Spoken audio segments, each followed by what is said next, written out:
rito dahil ako po sa mahigit 28 taong paglilingkod.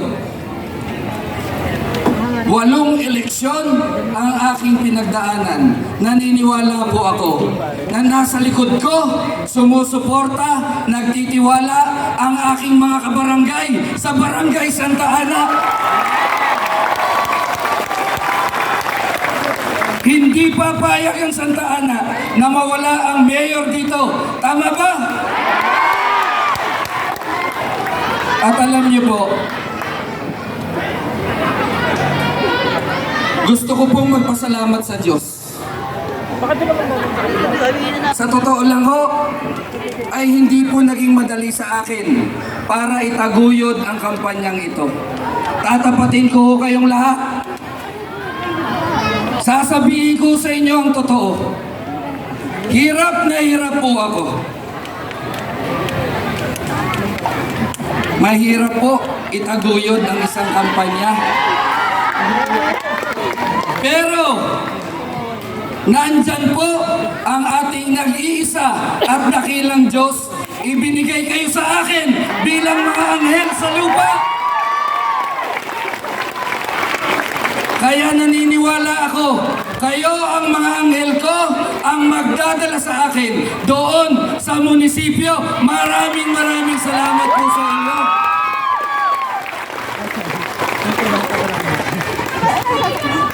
I love you more. 3 araw na lang po, eleksyon na. 3 araw na lang, hahatulan na kaming lahat dito.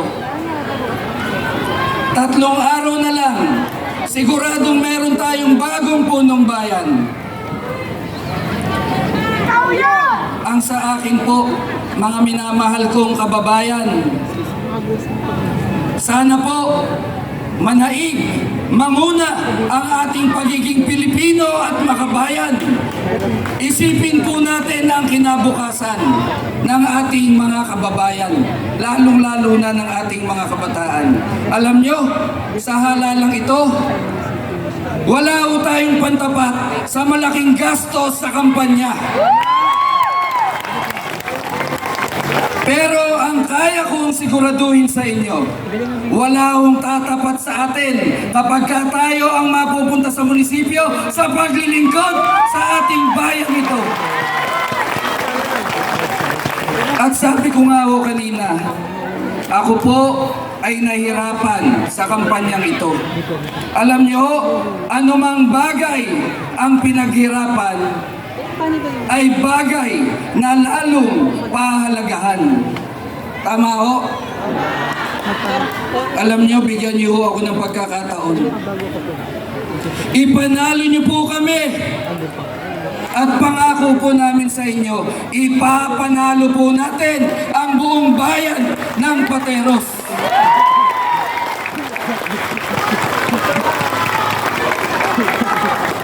At kung ipapanalo niyo po ako, ang pakiusap ko po sa inyo, pagkatiwalaan niyo rin po sana ang mga taong pinagkakatiwalaan ko. Kasi po si Gerald Derman, marunong magmahal ng mga kasama. Si Gerald Derman, kahit kailanman, hindi nang iiwan.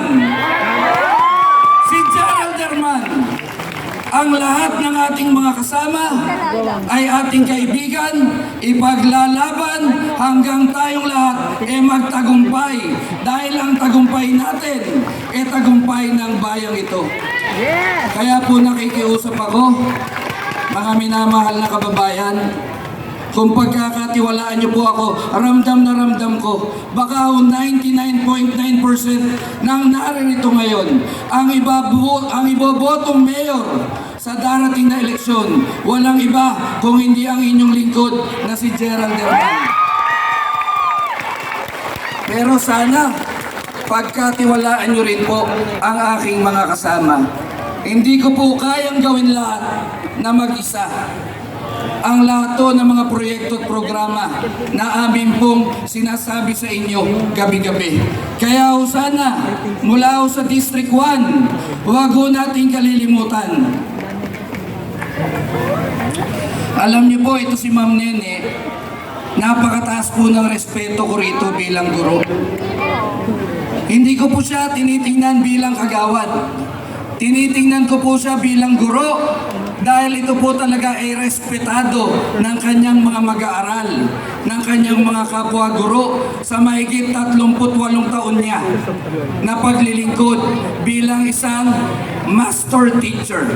Naniniwala ho ako, siya po ang ating magiging katuwang sa pagsusulong ng dekalidad na edukasyon at ng mga programa sa ating mga senior citizens.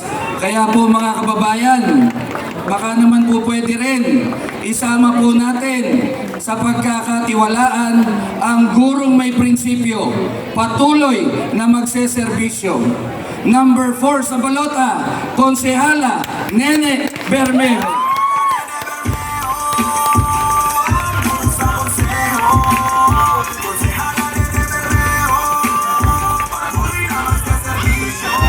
At siyempre po, huwag nyo rin pong kalilimutan ang ating Dabarkats ng bayan. Ito po ay Dabarkats nyo. Pero para sa akin, ito po ay tunay kong kaibigan.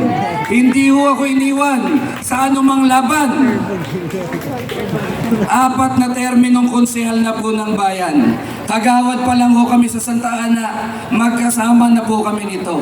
Magkasabay po kami noong 2002. Naniniwala po ako na dapat magpatuloy ang serbisyo niyang may prinsipyo.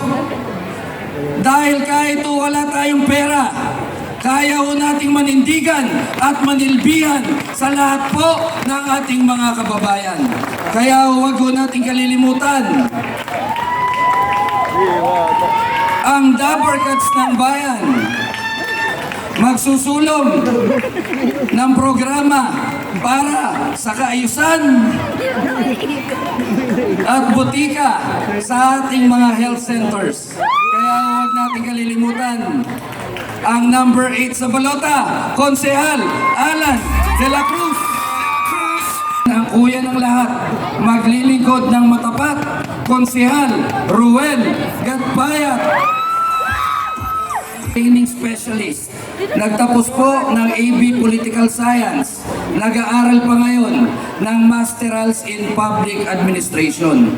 Kaya po kung anuman ang tinatahak niyang direct sa balota, Konsehal Luigi Marcelo.